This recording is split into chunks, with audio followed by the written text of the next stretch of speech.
Welcome to Board Game Empire. We're going to be doing a brief overview and review of Tzolk'in The Mayan Calendar. I think I'm saying that right.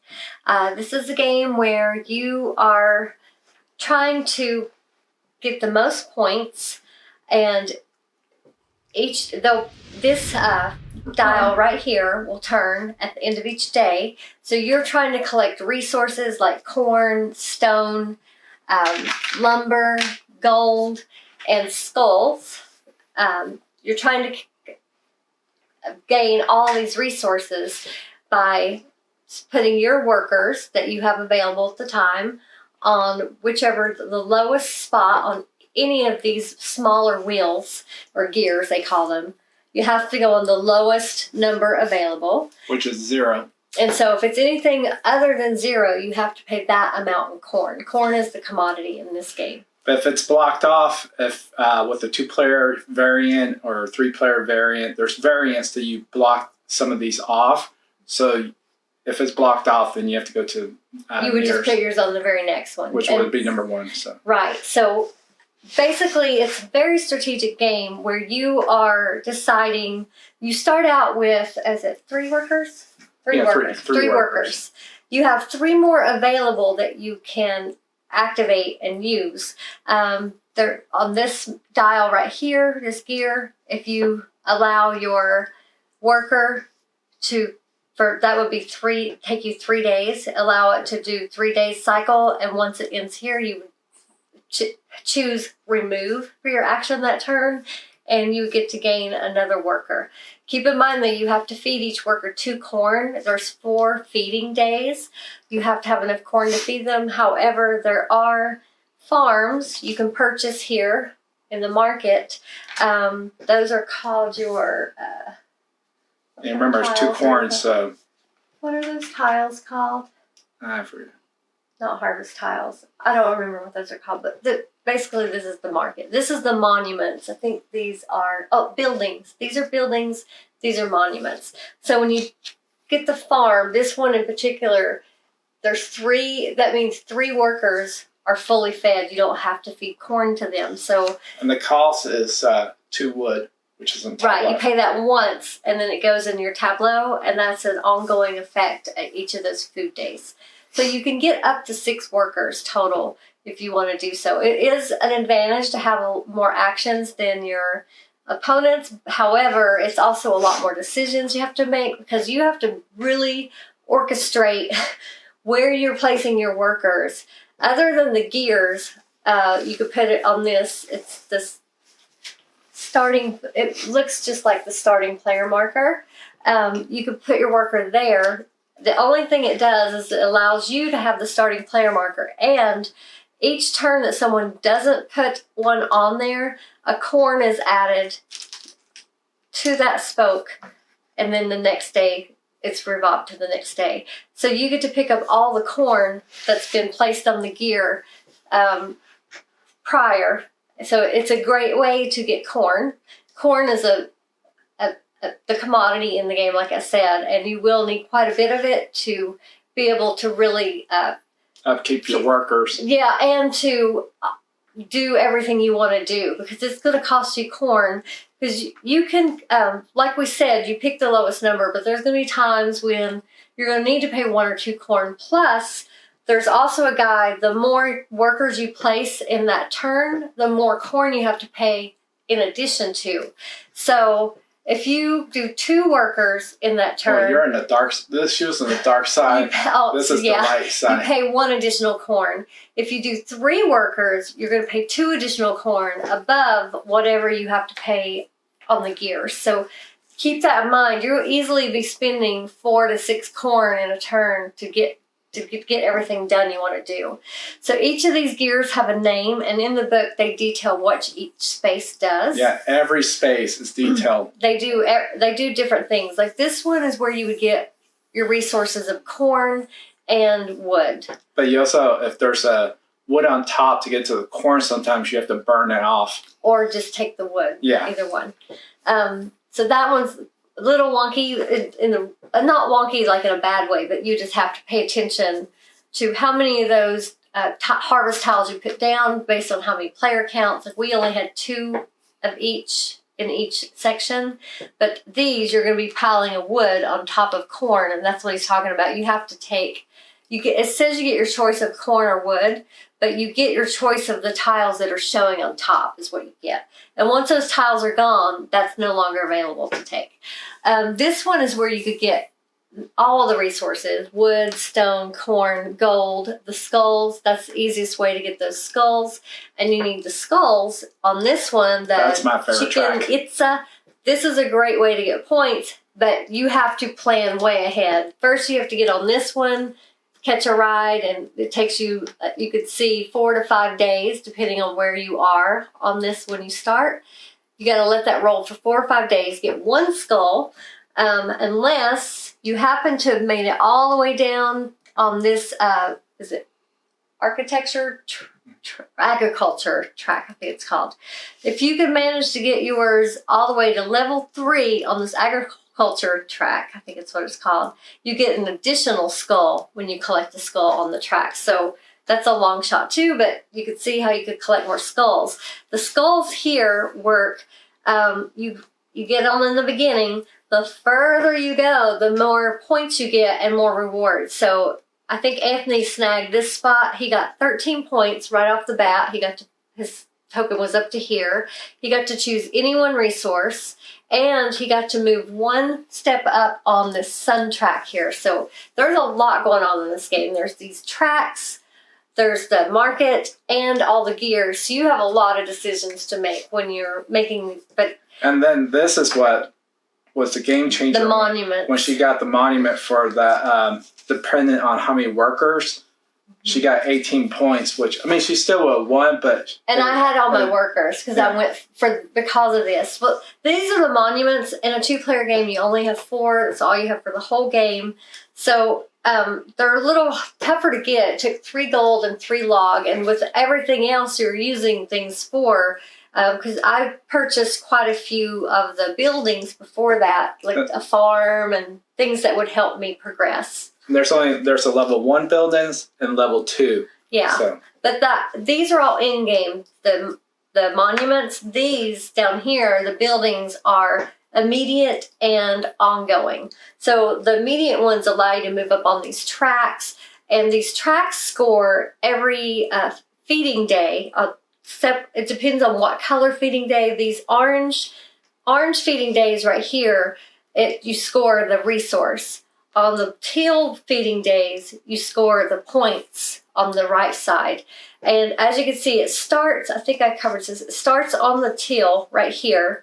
You will play the game until it moves all the way back around. I'm not going to go all the way around, but to that teal comes back around to here. 1 full cycle. So there's 2, they're called end of age food days and 2 middle age food days. And that's how you know which side you're scoring or gathering from on those tracks. So you can see how it's very beneficial. And there's other bonus points up here based on what age it is.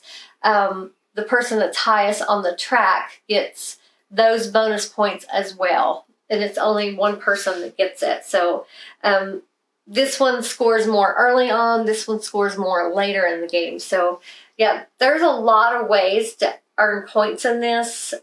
Also, these I forgot to say the monuments. Did I say they get you in-game? I said in-game points, yes. So this gear right here is your best way to get points very quickly.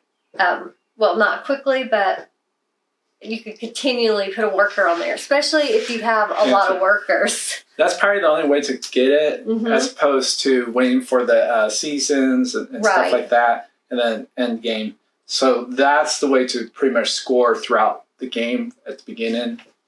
Yeah, so it's a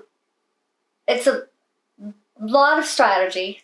Yeah. And for us, like I enjoyed this game. So what did you think? I really liked the components. I really liked the roundel. I saw some of the BGG ones where they're painted. Oh, yeah, those are beautiful. I wish that they came out with a deluxe edition of this game. I would totally back it with the painted rondelle and stuff like that. And like, even if they had like a wood board and rondelle with painted, that would be awesome. Because the wood board would last longer and it would help with the rondelle staying for a longer period of time. And so if they had the deluxe version, it would be awesome. This game is really cool. So like the components, mechanics, phenomenal mechanics. I really like the mechanics of this game. It's very strategic. There's different routes to go. Sometimes you have to be very patient for the rondelle to get the points. It's a very simplistic game, but it's just once you play it once, it's pretty easy to figure it out.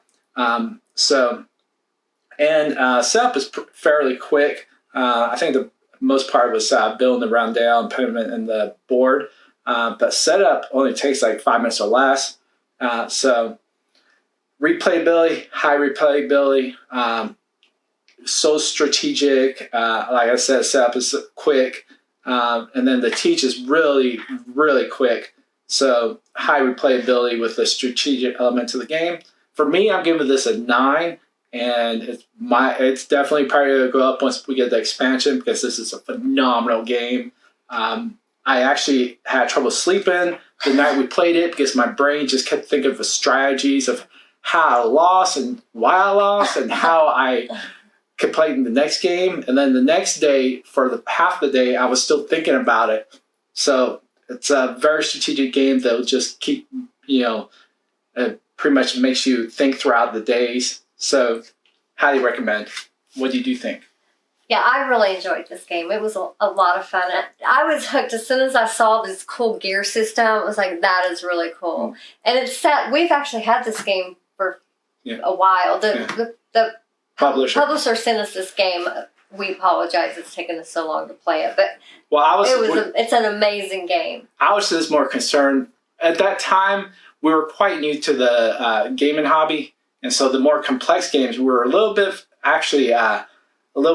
hesitant to play. But we played so many games we played Feudum, we played Brass Birmingham. We play so many games now to the point where games like this are a little bit simplistic to us. But it's just when you first start out, you're kind of hesitant. You're like looking at the rule books, like 30 pages, 25. Sometimes one game we didn't play it, but it was like 80, 90 pages. No.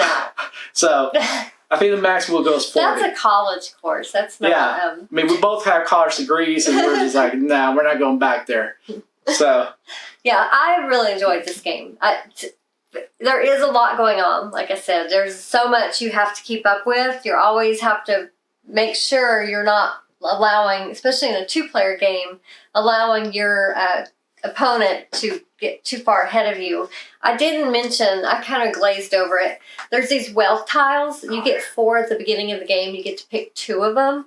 You do that after. This is all for a 2-player variant. Okay, so you pick your 2 after you randomly choose wealth tiles to decide where will be blocked on each gear. So each wealth tile at the bottom has a name of a gear and a number. And so you'll be putting a block on there. And if there's no other blocks on that gear, you would put one of the very opposite. So very easy to do that. That's probably the longest part of the setup because this is already put together. So now that that's put together, it'll just be a matter of putting them on the board. But so yeah, if you like strategy games or games where you have to basically, there's no luck in this game. It's all strategy. The only luck would be the tiles. But I mean, there's plenty of tiles to choose from, and there's quite a few of the same ones, so it's not really, to me, I don't feel that was that competitive. No. And so there's really no luck in this game, I don't feel. And so you're literally plotting out your 3 turns ahead. So if you enjoy games like that, where you are strategizing especially once you understand. I mean, when you first play this game, you're just learning how all these affect each other. But once you've got it, it only took a couple rounds for us to really get into what does what. It's awesome to just be able to sit there and plot like 3 turns ahead and like, yeah, if I do this, I have to do that next turn. And it was just, you have to really stay on top of your toes. And at that point, if you forget when the roundel goes around. Oh, we did forget. I forgot one time on the skulls. I think that cost me a couple points. Yeah. It wasn't as bad as it could have been, but yeah. But it cost you turns. Yeah. That worker was out of commission for a couple more turns. Yeah, plus I had to like remove it, and that was the only one I had to remove where I could have placed.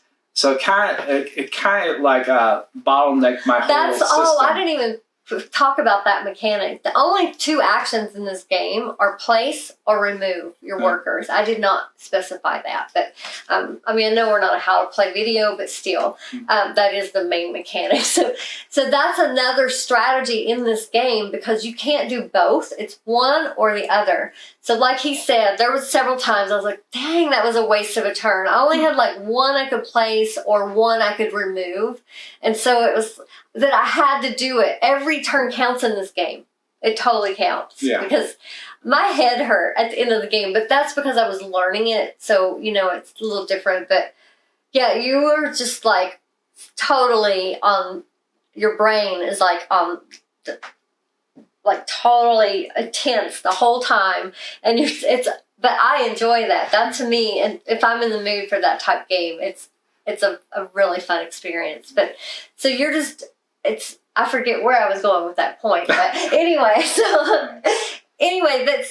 I would give this game a 9 as well. I don't think I ever gave my score, but just that whole plotting your turns and things to me makes this such a fun game, and the fact that every turn does count makes it even. I mean, I didn't count the spokes, but those spokes represent a day, so that's how many turns you get in this game. So you do get quite a few turns, but still, it takes quite a few turns just to get to the resource you're trying to get, because you have to put it on the lowest. If you're trying to get this skull, you're going to be waiting 4 more days, and that 1 worker out of your 3 is tied up for 4 turns. So that's where I was going with that point. You really need to pay attention to really maximizing your turns, because if you, like we were talking about, just removing 1 peg at a time versus several, or worker, whatever you want to call it, you want to maximize as much as you can, but there are some turns where that is the only thing you can do because you do have other workers tied up in waiting to get that resource further down. So it's a game where the longer you wait, the higher the rewards on some of these gears, but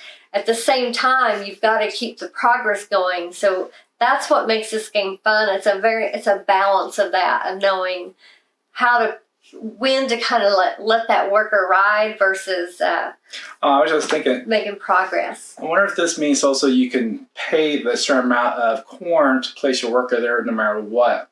Because See, I was asking that. I can't remember if that was because I don't think you can. I think you can only pay corn to go backwards. Yeah, like you could pay, because it said you could never pay corn to go forward. So I don't believe, no. Yeah, the video we saw, that's what they said. So that was another thing. If you're here, say this is me, but I really want this reward. As long as you're ahead of it, you could pay 1 or 2 corns if it's 2 spaces back from where you are, and to get that reward instead of where you're at. And because it was quite new to us, this game, we did not utilize that enough. No, we should have. I used it once. I think that would propelled us a lot more in the point. But that was a flaw that we just. I used it once. Did you use it at all? I didn't use it at all because I forgot about that. I forgot until near the end of the game. Yeah. But we were learning the game. So this is a game when you we love this game, and so there's a lot of player aids on BGG. Yeah, that you need to definitely print one. Yeah, we do. But it's it's one of those games where when you're in for that intense game night, and you know what I'm talking about, the gamers, like you really want to play just a really good strategic game. This is right up there for me. This would be one that I would enjoy. Because it does remind me of Feudum in a way of how every turn counts in that one. Because you're just, it's that type game. Yeah. So, and that one also has no luck. It's all all strategy. Right. So that's how this game is. But it's totally different mechanics, but I mean, just in the way that every turn counts and it's all depend on what action you decide to make, and you've got many to choose from. We were never blocked. I can say I was never felt like I couldn't get to something, but that was because of that rule where I could go back instead of. Oh yeah, and Feudum also has a weighting system for some of the positions. Mm-hmm. So so if you like this game, definitely highly recommend Feudum. We love Feudum too. But I would highly recommend this game. We really enjoyed it. If you're not into a little bit slightly more complex games, it's probably not for you. This is more, I think, of a middleweight. Yeah, 3.2, 3.3. But if you've been playing games for a while and you really like these type mechanics, I would definitely suggest checking this one out. Anthony will put the link in the description so you can check it out for yourself. But I feel bad that we've missed out all this time. We've had this game and haven't played it. But this is definitely one that we will play again for sure. And we don't have the expansion yet, right? No. So this is one that we would also get the expansion for. Yeah. We always get expansions. If it's a game we love, even if we don't play the expansion for a long time, we still get it just so we have it when we do want to play that. Because we don't want it to go out of print and then don't have it, especially for some of these games, and especially the expansions. Sometimes they'll sell the base game and stops on the expansions. That's what happened to one of my favorite games, Spartacus, by Gale Merchants, or not, Gale Force 9 or something like that. I forget what but they stopped on the expansions. And so that's, ever since then, I'm like getting expansions to make sure that doesn't occur again. Yeah, definitely. He buys expansions every single month, I think. Yeah. So. But hopefully this helped you to decide whether this is a game you would enjoy having in your collection. We really enjoyed it. It's definitely one, like I said, that will make it to our table again. And so I'm actually looking forward to whenever we can play it again. Because now that I have have it down, I think my strategy would change even more. Definitely. I know yours would. I think mine's more fighting tuned. My brain has ever since we played it.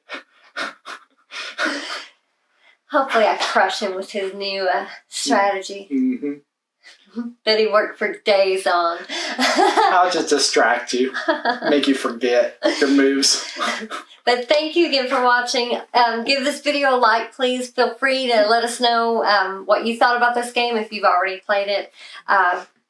We hope you're already subscribed. If not, we hope you will subscribe. Thank you so much if you are. Thanks again, and we look forward to seeing you next time.